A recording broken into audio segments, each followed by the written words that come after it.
Revenue operations is much more than words in a job title. It's a methodology that is transforming sales, marketing, and customer success teams into high-performing revenue drivers. However, many revenue leaders still have critical questions about how to operationalize it. Furthermore, they want to know what others in the industry are doing. That's why we conducted original research and put together our findings in the 2021 Revenue Operations and Customer Acquisition Benchmark Report. In partnership with RevOps Squared, we asked hundreds of cross-departmental revenue leaders across top companies to reveal their approach to revenue planning, analytics and revenue operations, and customer acquisition. We've identified exactly how teams are aligning to hit their revenue targets, as well as the new activity, pipeline, and customer acquisition benchmarks to strive for in 2021 and beyond. Download the entire report for free at ringdna.com/RevOpsReport. What if your sales team could know the moment a buyer arrives on your website and talk with them instantly? With Qualified's conversational sales and marketing platform purpose-built for Salesforce, that's all possible. It's not rocket science, it's common sense. Conversations move deals forward. Live chat, voice calls, and meeting bookers accelerate sales conversations without a single email exchange. Capture prospects in that magic moment when they're most interested in learning about your business.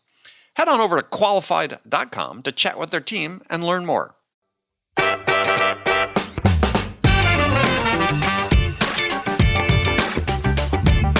Like many things, when I get awareness, I first go into denial. So it's like coming up for air, this realization that I can't stop drinking, and then submerge back down into rationalization. I'm sure I could stop drinking if I wanted. I'm going to drink a little bit less. I am so healthy, I'll just do wines with no sulfites. And, what I can tell you is that I fought the knowledge and I flew away. I flew away from California, I got on a plane, and when I got back to Boston, where I'm from, I did something that I've never done, which is I gave myself permission to go on a completely improvised journey with myself.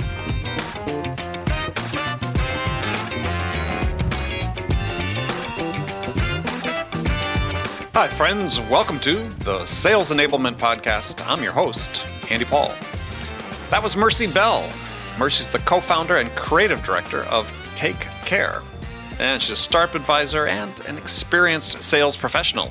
And Mercy is joining me today in another one of our conversations we're having this month in May 2021. Conversations on this show about mental health and well-being and wellness in sales. We start today with Mercy sharing her story of her recovery and how her alcohol consumption was connected to her work in sales, and how she broke the cycle and started on the road to recovery and wellness. And it's a path that has led Mercy and a partner to create a new venture dedicated to wellness and mental well-being. It's called Take Care, where the A in care is the number 4. And the goal of Take Care is to start conversations about wellness, recovery, and very importantly, resilience. And to that end, they are hosting a month-long event, online event. It's 30-day long audio experience. You get to hear powerful conversations about wellness and mental health.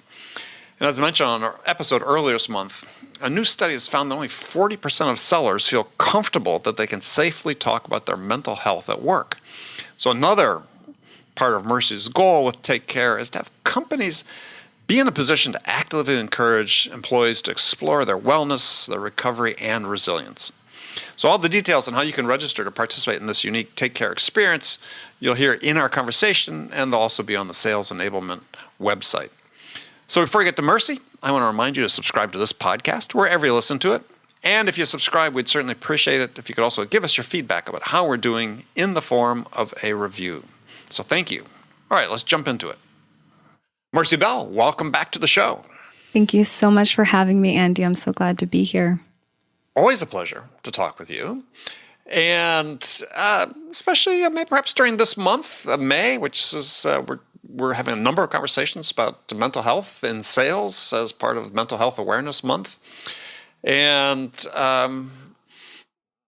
we're going to talk about your story, but also some work you're doing in this area that I think would be very beneficial for sellers too. So, but tell us a bit about you. I mean, people didn't hear our first conversation maybe about a year ago on the program. So tell us a little bit about yourself.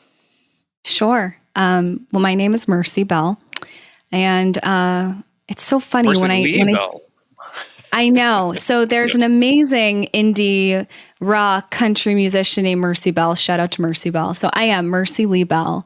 And I think that like when I consider my story now, I probably go back to leaving California after 9 years in the Valley and spending a lot of time in tech and in sales. I sort of came back to the East Coast and had this like reinvention, nearly a decade in software, in an individual contributor role. I found myself, back on the East Coast thinking about, what my priorities were professionally and personally. And it's really drawn me to wellness and to mental health, which I think is just so aligned with the sales profession in the first place. It's really hard to talk about performance and not talk about how we're doing.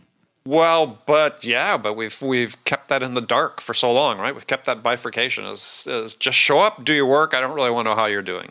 Has been the general schema, I would say, for 100 years. I think so too. Although I would also say that the work hard, play hard, the happy hours, they all sort of point at, non-verbally, but they point at there's some level of stress, anxiety, and I would go so far as to say pain that we sort of power through, especially in professions that have high dopamine. Like there's so much is based on how we do or how we perform. And when I moved back from the West Coast, I definitely experienced this. It was like a deep breath that I had never taken. Because I had gone from an undergraduate cold calling in the university to raise money for the alumni. I was in 2008 during the Wall Street crash. I was cold calling Lehman Brothers employees who had just lost their job, asking them to renew their gift for $250,000. I mean, these are kinds of these amazing dopamine producing, adrenaline surging activities. And yet at the exact same time, I'm starting to build up the sense that who I am is what I do and what I produce. I start to think of myself almost like a machine. I'm as good as the output. So, yeah. I mean, did you also at the same time feel like there was sort of a contradiction between how you were approaching it and who you thought you were?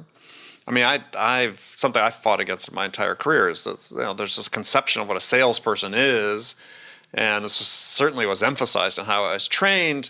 And I just remember in my first sales training class, my first job, big company, we got sent away for 2 weeks of this training class, and I remember after like the first couple of days just going, I'm not sure I can do this. This is the way they want you to behave and act. That's just not me. It's such a great question. My entire career in sales started in fundraising, which is a type of sale, but I had no formal training when I got into the profession. All I had was my experience as a cold caller and a fundraiser for a university. And my experience of sales through that lens was it was all about connection. It was about drawing people who were angry or skeptical back into their own memories of the school. We had to get them into a state of memory. What I remember is hearing someone's voice filled with tension and anger, ready to deflect or hang up, and me finding the right question truly from curiosity, like, what was your favorite memory at the school? What do you remember? What dorm did you live in? Finding these ways to create a sensation of true relationship. So my experience of sales was like, this was the ultimate act of maybe not love, but of almost of camaraderie. Being on the phone and making cold calls was about developing a true human connection. And I would have these like almost miraculous, within a 15-minute call, I could go from someone's enemy, they're shouting expletives, they have all these reasons why, I shouldn't have called them, to like almost blinking back tears. You could hear it on the phone as they started to remember where they used to live on campus. If they were an older individual, remembering what it felt like to be young on the rugby field.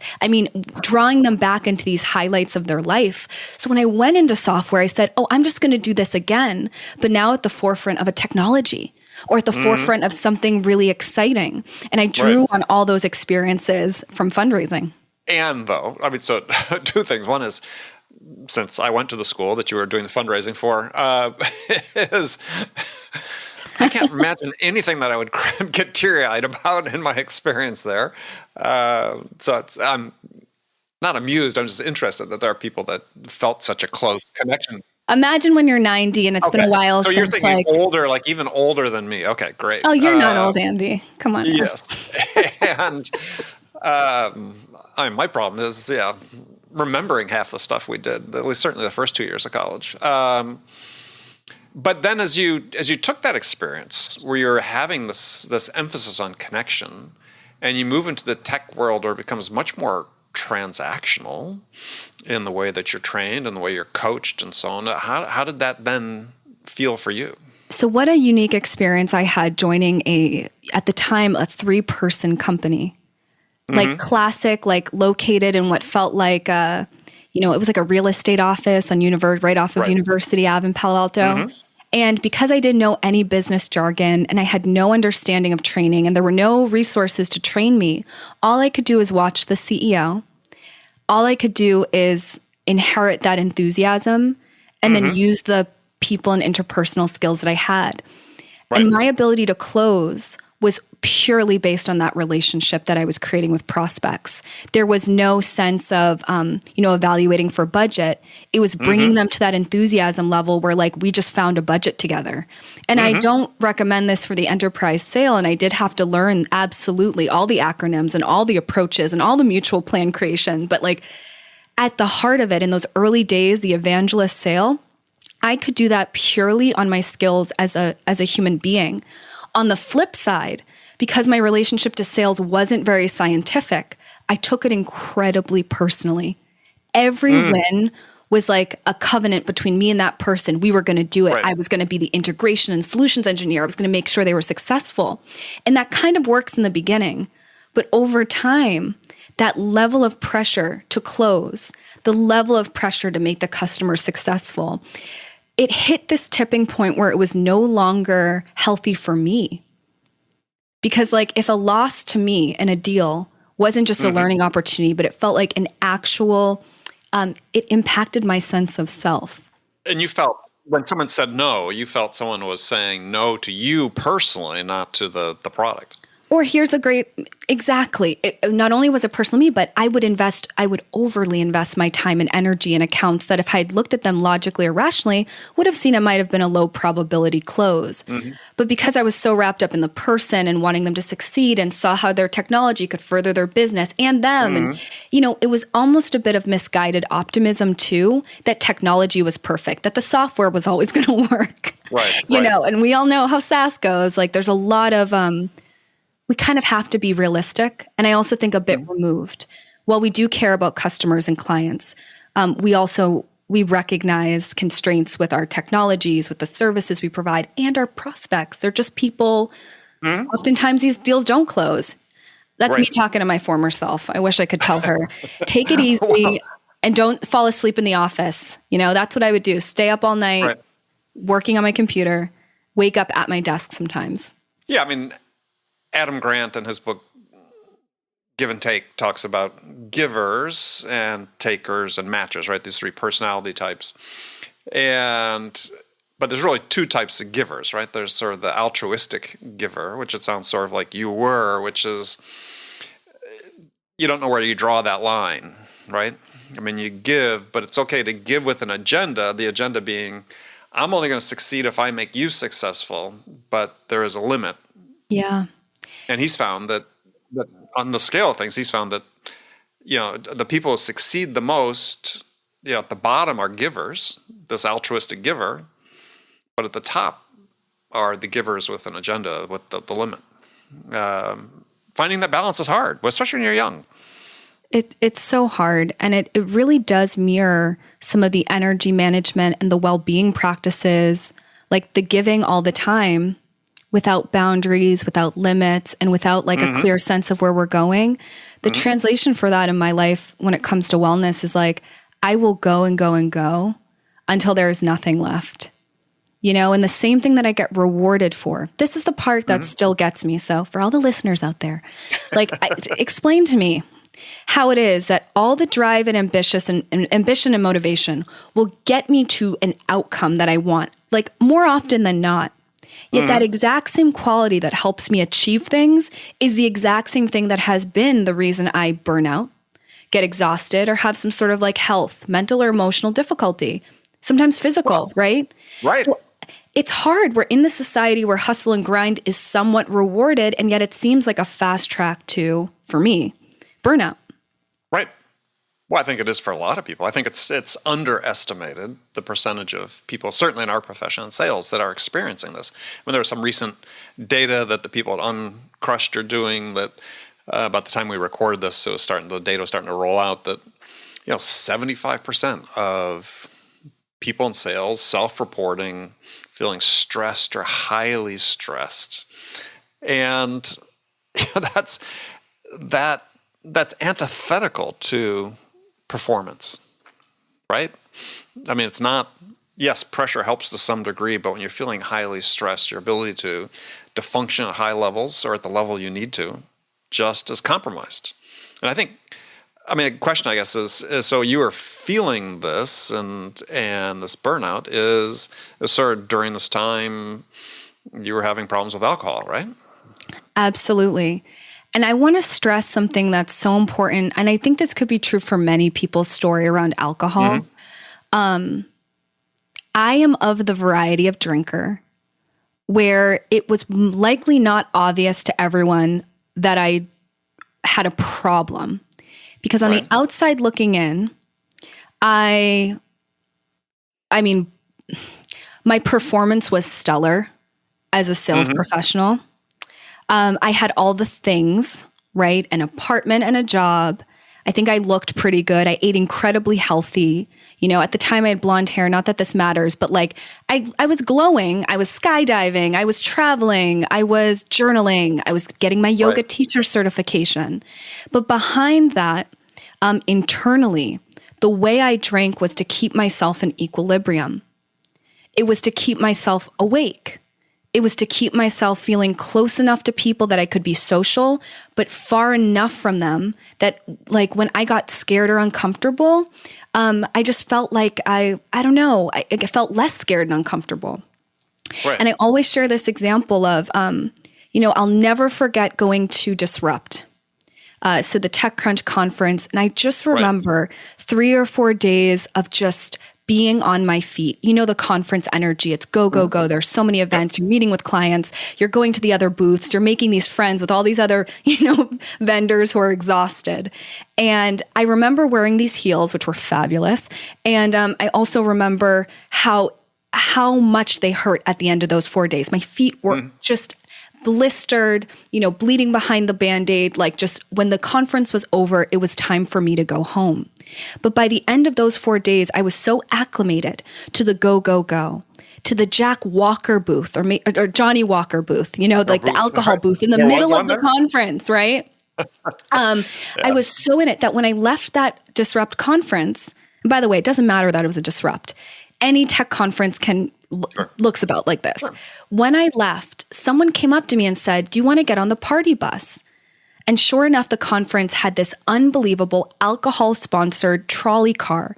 To the nines, and like top shelf liquor. There were lights throughout it, beautiful leather interior, all types of wonderful professionals drinking and laughing to celebrate the end of the conference.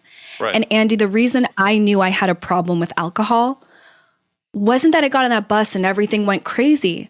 It's that when the man said to me, exhausted, wearing these heels that I could barely keep on my feet, 4 days in, barely any sleep, when he said, "Do you want to get on the bus?" I said inside myself, no. And then I felt almost like disembodied, watched myself say yes. And I walked that bus, got on that trolley, that party bus, and I took it all around the city until 3 a.m. Like every other tech professional who got on those buses. Right. And I said to myself, I knew deep down I wanted to go home and rest and take off my shoes. And yet I found myself on this bus. And that was the first time I, conceded to my innermost self, I must have some level of powerlessness around drinking. Because I knew it wasn't what I wanted to do. Similar to when someone gives me a bag of gummy bears. After the fifth one, I'm probably done, but I can't stop. Right. And that's how I describe addiction. For some of us, it'll kill us. And for some of us, it's things that are just annoying. Like our addiction to social media, for many people, is just annoying. For some, it can cause, suicidal depression and all that stuff. So I don't know if that story is worth keeping in, but I always share that it doesn't have to look like people going to rehab to stop drinking. It can simply be this doesn't work for me anymore, professionally, personally, emotionally. And so what did you do at that point? What Like, changed?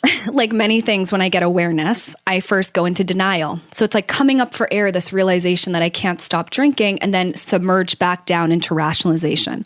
I'm sure I could stop drinking if I wanted. I'm going to drink a little bit less. I am so healthy. I'll just do wines with no sulfites. And only you know. only biodynamic wines, please. Yeah. So what I can tell you is that I fought the knowledge and I flew away. I flew away from California. I got on a plane. And when I got back to Boston, where I'm from, I did something that I've never done, which is I gave myself permission to go on a completely improvised journey with myself. I decided to go to therapy. I thought about this idea of working with a coach. I also thought about, really deepening my yoga and meditation practice. And I thought about all these things that kind of had no destination in mind, but were just me exploring what wellness might mean. And it took me another year to stop drinking. But in that improvised, self-guided journey, I came up with enough aha moments that, wow, I only like myself when I do well. That if I'm honest, even though I act like an extrovert, I'm incredibly afraid of people, their opinions of me. Many of us share that trait, yes. And it can fuel an amazing sale. Let's just be super clear about this. All of those traits were incredible advantages sometimes in my sales process. Because I would outwork anyone, I would outgive anyone, and I would and because I drank, I had energy that sometimes could go later into the night in my 20s. I could work a little bit later. Like there's that whole energy that all of those kind of character and personality traits, there were huge benefits for some time. Like it worked until it didn't, is what I often tell people. Right. Well, so was there, you said you go through this journey, but in the midst of the journey, you stopped drinking. So was there this moment where it was just like, yeah, that was it? Yeah, I've been really inspired by a few people in my life have been talking about the importance of friends and family. And I would say what happened is over the course of about 3 months, I had all these, they weren't interventions. No one was telling me to stop drinking, but I'd have these little moments with people who loved me where they'd reflect something. Like I was once sitting at a bar and I had a big glass of beer. And my friend walked in. This was on the island of Martha's Vineyard, super small. My friend walked in and he just sort of looked at me. I think I was scowling, looking kind of down. And he looked at the giant glass and he said so offhandedly, like just truly an observation from curiosity, he said, "You don't want that." And when I looked at him and I looked at that glass, I knew he was right. That was the last time I ever drank. And in fact, I hadn't touched the beer yet when he walked in. So that was the last time I ordered a drink. And it was something about the way he said it. It was something about the way my mom said, "Honey, I feel like you got two roads ahead. One's going down a dark path, but I'm going to love you either way." The complete acceptance of people who loved me, but their reflections of like, this probably isn't you. Right. And I don't have advice for anyone dealing with someone. I don't have any advice. It's horrible to watch someone you love clearly hurting, especially with a substance involved.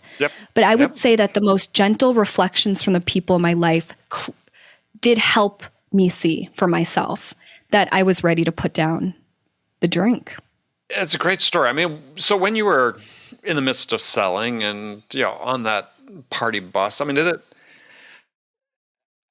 it feel like drinking was a way of belonging? Oh, certainly. I try to look at, yeah. First of all, a woman in tech sales, a woman of color in tech sales. Was that a part of it?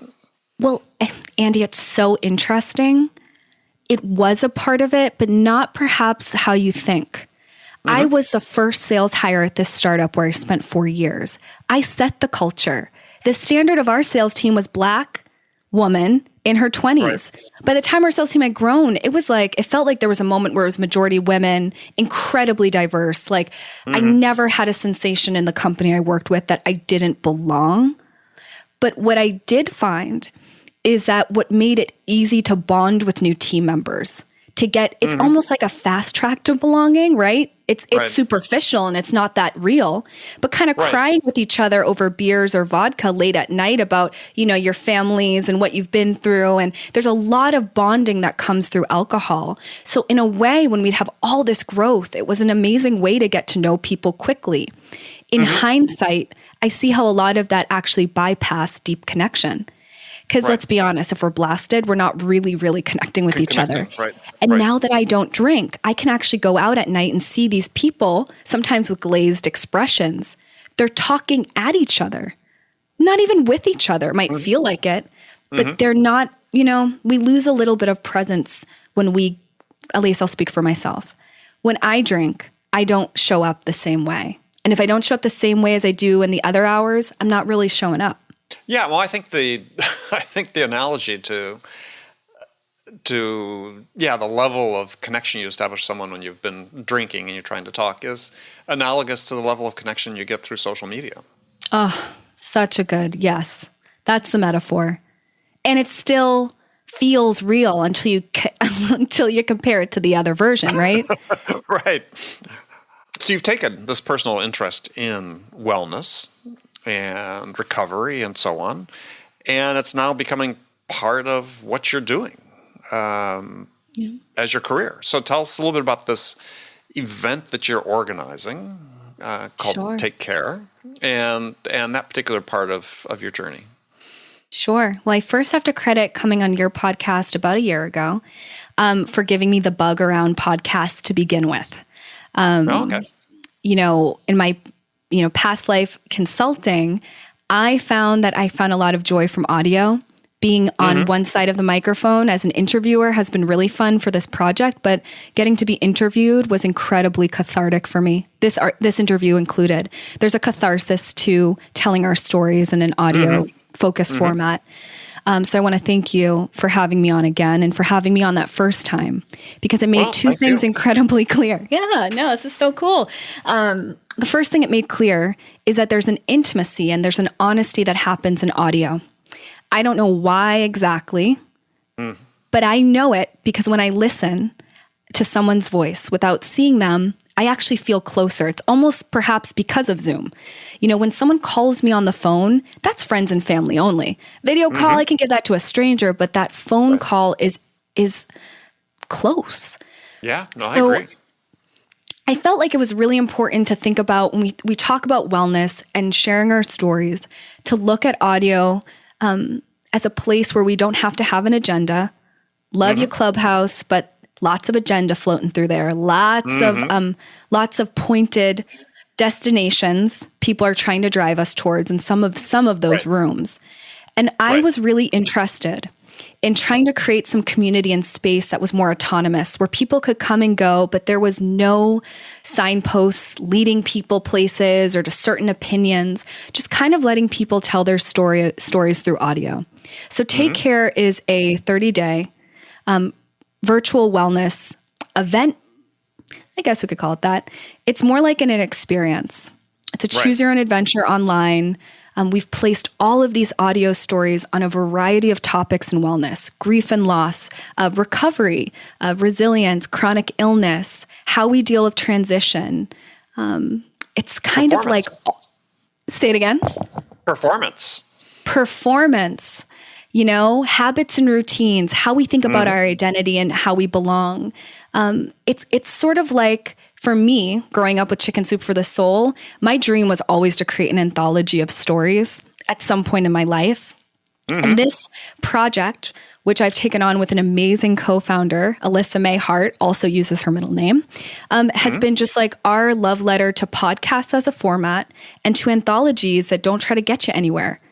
I mean, it's just meant to be a lot of content for people to engage with on their own time.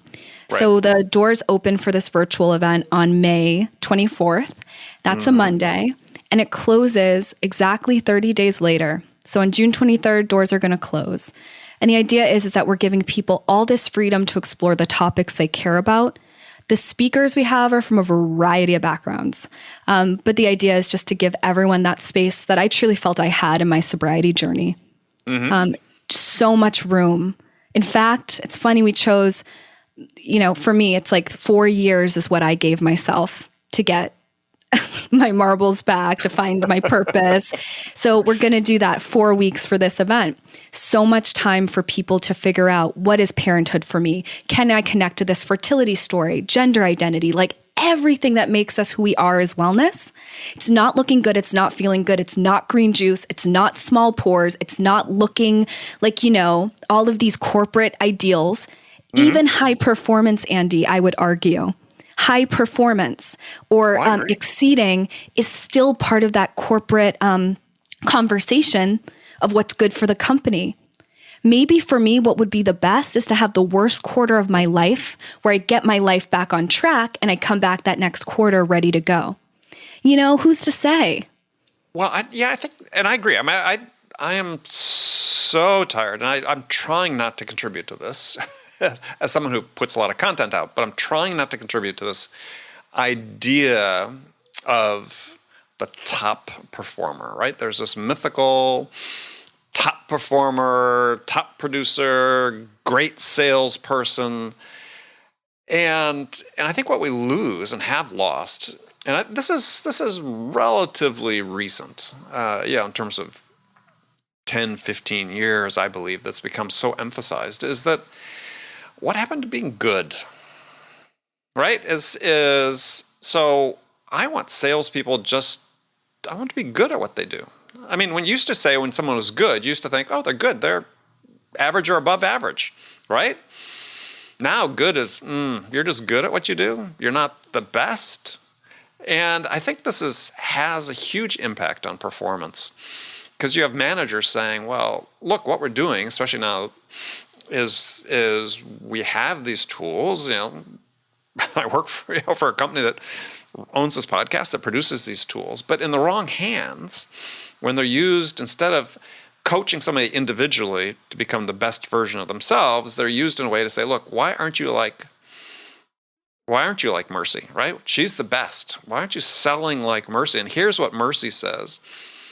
And it's like, well, we've lost the context.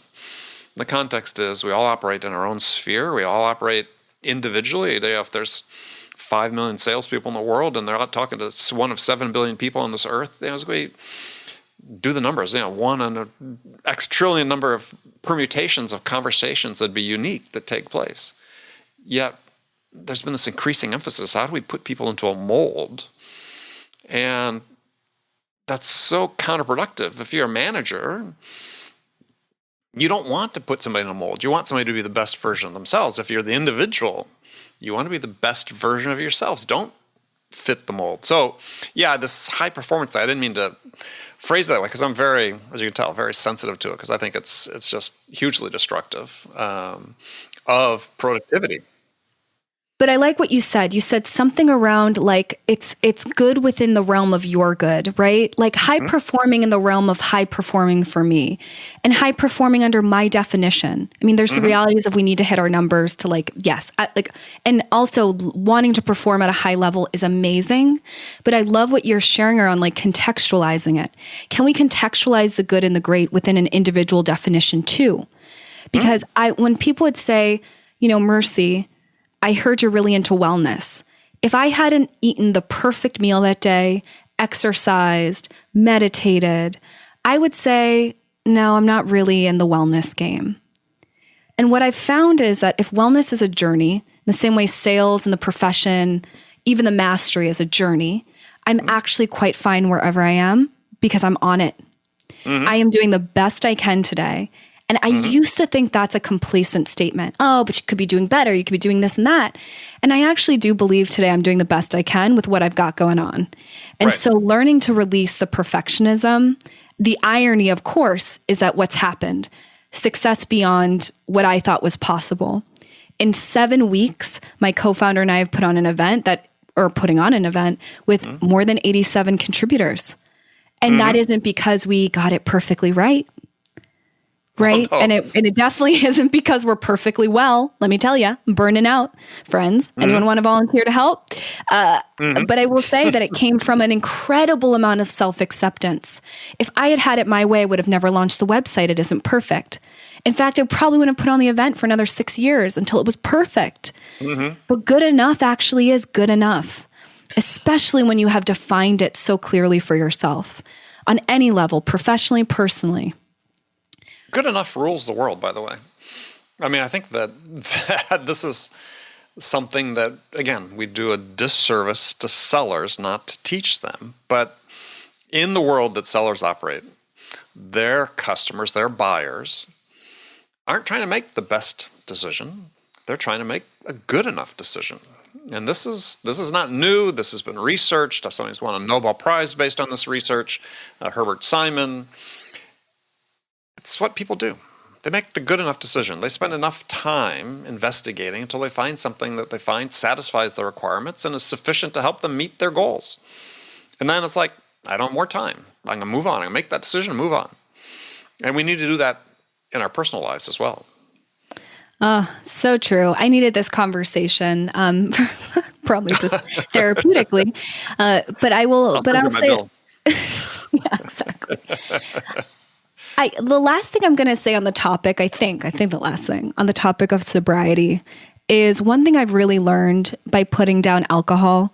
And I don't think it has to be alcohol, right? It's for whatever that thing in your life that like you use to get out of feelings or thoughts. So I always like to share it that way. Like mine happens to be a big one, right? Alcohol is a big one. But for some people in my life, it's video games. And for others in my life, it's like, shopping.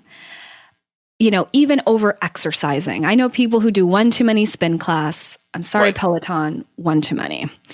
In any of those cases, yes, if we always go to and someone's saying, excuse me, but when I'm on my Peloton and I've had one for a number of years, and they're saying, yeah, Jennifer, it's your 2000th ride. I'm like, get off the bike.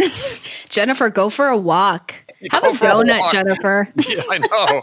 It's just like, anyway, sorry to interrupt. No, it just reminds me. So the gift of sobriety, and let's call sobriety anything where we put down something we do to escape thoughts and feelings. So mine is alcohol. Someone else's is a Peloton. Another person might be, it's really could be anything. For many sellers, I would argue it's work.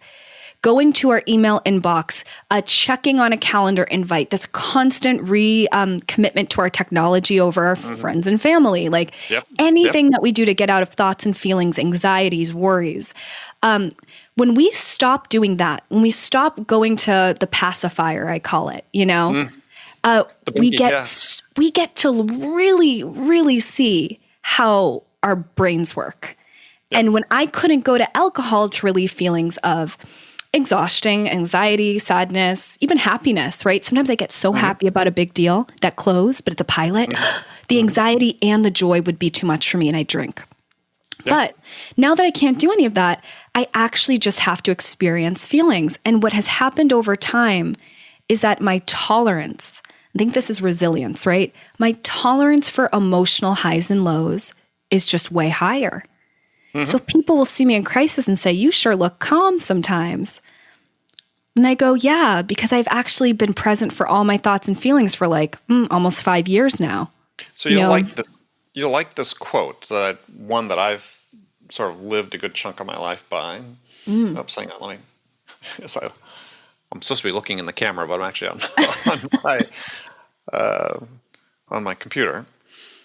And this is, I found early in my career, and it's like in the back of a Forbes magazine, I think. And I cut it out and put it on the refrigerator. And it's a quote from Paul Tillich, who was a famous American philosopher, theologian. And he said, the awareness of the ambiguity of one's highest achievements, as well as one's deepest failures, is a definite symptom of maturity. Oh, I love it. Yeah, for me, that's as much as I could sort of been a guide in my life, is that, yeah, I'm going to have great successes. I'm going to have great failures. I've had more than my share of both. Personally, professionally, and yeah, but what do they really mean, right? They're not a judgment on me. And I just think it's, what you're talking about there is so wise that, navigate through this. It's incredible. It makes me think that actually the sales rep that we should be looking for or that we should be celebrating and supporting may not always be like the hardest charging, perfectionistic, it's either a win or a loss, the best or the worst thing that happens. Mm-hmm. It's that resilient and even curious professional who's thinking to themselves, what's the lesson here? Also remembering that even the best thing that happens in their career that quarter is probably going to change, right? And then there'll be a renewal. And understanding the highs and lows and the impermanence of performance.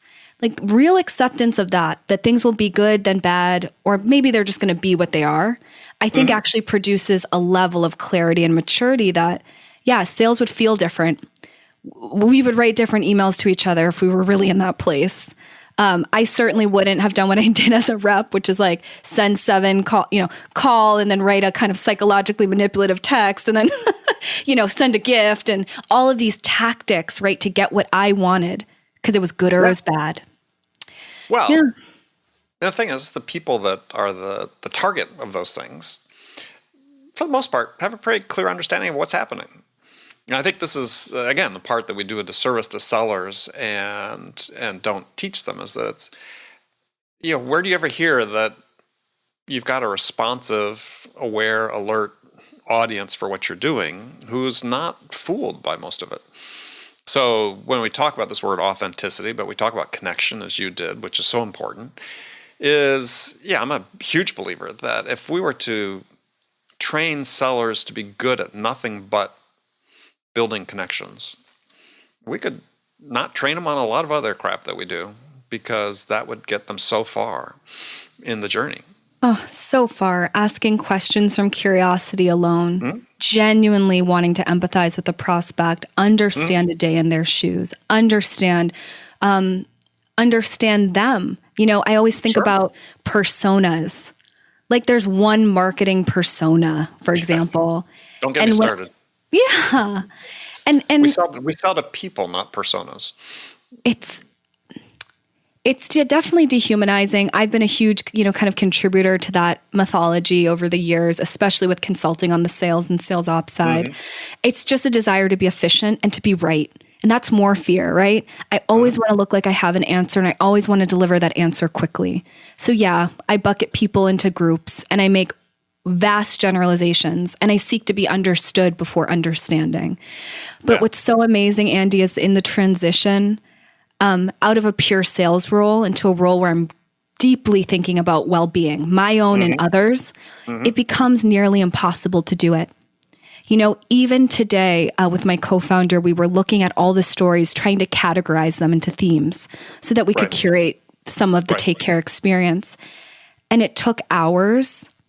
And we actually are going to change it all again and again and again because it's so hard to quantify and to label people because we're so complex, so multifaceted. And that's part of how we respect each other's well-being, autonomy, and performance. We are all quite multidimensional. The very least we can do is start acting like it. Well, again, that runs right up against the way people think that sales should operate, right? I mean, the whole premise of these predictable revenue models and so on is how do we take the human variability out of the equation? And try as you might, it doesn't work. What we see with so many SaaS companies is, sure, they may be growing, but the way they're doing it is so inefficient and ineffective, and that there's lots of better ways to accomplish it. But they're trying to do it by just making everything, I'll say transactional, but that's maybe a little too superficial. But is follow the process, act this way, say these things at this time, yada, yada, yada, as opposed to, things that I'm working on my new book and And I have in there is this phrase is, one of the best things you can do as a salesperson, which is one of the least favorite things to do, is ask a question you have no idea what the answer will be. Oh. And we've become so scripted that people are afraid of that. And not just scripted, but just the expectations, right? Did you ask this question? And I sort of hearken back to Harvey Mackay, who's fabulous author, has written many bestseller books. I think he's 90 years old now. Had him on the show a couple of years ago, but there's this thing called the Mackay 66 that he's popularized, is that when his sellers connect with someone, and it's not a matter of saying this is discovery, but over the course of building this connection, this relationship with the buyer, they want 66 pieces of information. And a lot of them are just, sort of categorizing the person, right? Are they like this? Are they like that? What do they like? What are the preferences for this? Have almost nothing to do with what are the requirements for our product and our service and so on. And reaching this level of understanding, because a lot of people look at that and say, oh, good, I get all this information. And it's like, no, it's not information. Yes, it is a collection of information, but the thing that makes it powerful is you spend time with it and understand the person. Then that becomes very powerful. So true. So true. So let me ask you about, you were sort of a media star in the fall, is big feature piece on you in the Boston Globe. And there was this accompanying video was with it, of which you were in episode 1, you were the star. And there's a great quote, this lovely quote in there. And maybe it's our sort of parting piece you can talk about this, is you say, the quote is, "My life is a beautiful resistance." So tell us what you mean by that. Oh, well, I have to credit my dear friend, Janae, for coining this phrase of beautiful resistance. It's on a few levels. When I say the word resistance alone, I hear a bit of a struggle, the desire to rebel against or fight something. But when I add in the word beautiful, I imagine that whatever the thing I'm fighting or moving away from is something that truly does not help me. I'm moving away from something that is ugly. So beautiful resistance for me is all the actions I take personally and professionally that help me say goodbye to things like burnout, Right. Intentional overwork, Right. making decisions to make others happy, but potentially hurt myself. It's saying goodbye to doing work that doesn't matter, or keeping people in my life who shouldn't be. It's a lot of those small daily actions that I think all of us take every day. We have a decision. We move towards the things we want or away from the things we don't want. And I do my best to move away. It's a really exciting time. Take Care is truly the first thing I've run to that feels 100% in line with who I am as a salesperson, as a wellness person. Right. And by wellness person, mean someone on the wellness journey. Let's be clear. Right. I had Diet Coke last night and some Cheetos. I'm on my journey, and we don't know how far. Might be at the very close to the starting line. And gummy bears? No, I do not keep any gummy bears on hand, and we will do for all listeners. No gummy bears for Mercy Bell. I share that though. I was at my daughter's house yesterday, and we were talking, and I just I know she always has them around. I said, "Do you have a sour gummy around?" And she goes, "It's 11 o'clock in the morning, and you want a sour gummy?" I said, "Yeah, I need to have a sour gummy." Well, last thing I'll say that's potentially a little devil's advocate is, what if having a sour gummy in the morning could be an act of wellness? It could be a beautiful resistance to the voice in our head that says we're not allowed to have something like that in the morning. So it's so amazing to think about reimagining, I guess no, I'll just leave it there. But I do think it's a really powerful statement for salespeople and just for human beings alike. What could we say no to today that would be for our wellness? What could we say yes to? Those are both powerful. I absolutely agree. 100%. All right, Mercy. Give people some more information about how they can sign up for Take Care. Sure. So Take Care celebrates the autonomy and expertise of every individual on their wellness journey. If you want to sign up for this 30-day experimental audio, choose your own adventure, you just head on over to www.takecare.com. The A in care is a 4. It's so hard to say. I know, it is Take Care, but you're right. It's the number 4. I know. For the A, yes. Maybe I just try saying the www.takec4re.com. Right. All right. And is there a cost associated with it? Yes. The Take Care listening ticket is $25 for individuals. So for the cost of 2 movie tickets, you get 30 days of more than 60 audio stories. For any teams who are interested, particularly teams that are dealing with burnout or stress, there are tickets available that include a listening box filled with self-care and wellness goodies from our contributors delivered right to your doorstep. To find info on the Take Care option for teams, leaders can just head on over to our website and contact us for more details. Excellent. Very interesting. Now, just comment about I don't know where you go to see movies, but that $25 is like a movie and a popcorn for one person. But hold on. Let me try that one again. Let me try that again. For the cost of what? Movies here, I mean, are like $18. I mean, geez Louise. No, you're in California where like the taxes are insane and your governors have like their hairstyles are too good or whatever. Oh, well, by the way, little gel takes care of everything. Okay. So for the cost of a movie and a popcorn, I'm going to change that on the website. You're good. All right. So, Mercy. Yes. A pleasure as always. And if people want to connect with you personally, best way to do that? The best way to connect with me personally is on LinkedIn, Mercy Lee Bell. I would love to talk with anyone, particularly on the subjects of sobriety, wellness, performance, and their own wellness journey. Always here to listen. Perfect. All right. Thank you. Okay, friends, that's it for this episode. First of all, I want to thank you for taking the time to listen. As always, I'm so grateful for your support of the show.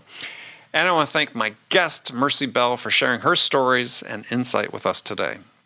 If you enjoyed this episode, please subscribe to this podcast, Sales Enablement with Andy Paul, on iTunes, Spotify, or wherever you listen to podcasts. If you could also leave us a rating or a review, let us know how we're doing. Well, we'd certainly appreciate that. Do that all on your phone in less than a minute as soon as this episode is over. So thank you for your help. And as always, thank you so much for investing your time with me today. Until next time, I'm your host, Andy Paul. Good selling, everyone.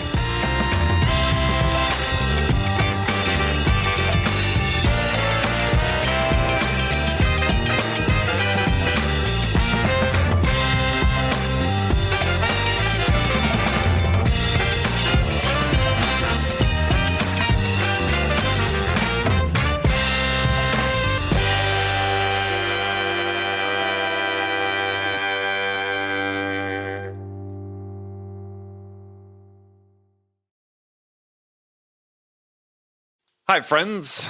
I have something really exciting to share with you. We're launching a new podcast called the RevOps Podcast as part of the ringDNA podcast family. Today's leading B2B companies are embracing revenue operations as the answer to misaligned people, processes, and data that lead to recurring sales inefficiencies. However, many people still have critical questions about RevOps. What processes and tools do I need? How do I structure my team? How do I measure outcomes across sales, marketing, and customer success? And what are the best practices for doing that? So join Jordan Henderson, Jonathan Stevens, and Brandon Redlinger, and some of the world's leading revenue operations leaders as they tackle the important questions many of you face today when building a RevOps function. From ringDNA, the company that transforms sales teams into high-performing revenue drivers, comes a podcast guaranteed to go beneath the surface-level conversations and dive deep into the world of RevOps.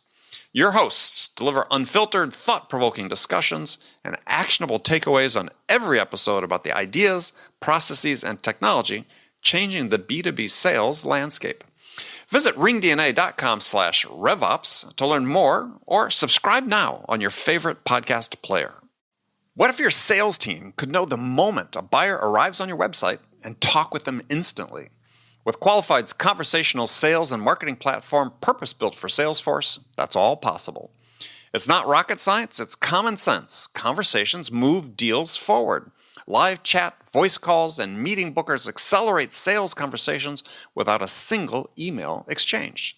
Capture prospects in that magic moment when they're most interested in learning about your business. Head on over to qualified.com to chat with their team and learn more.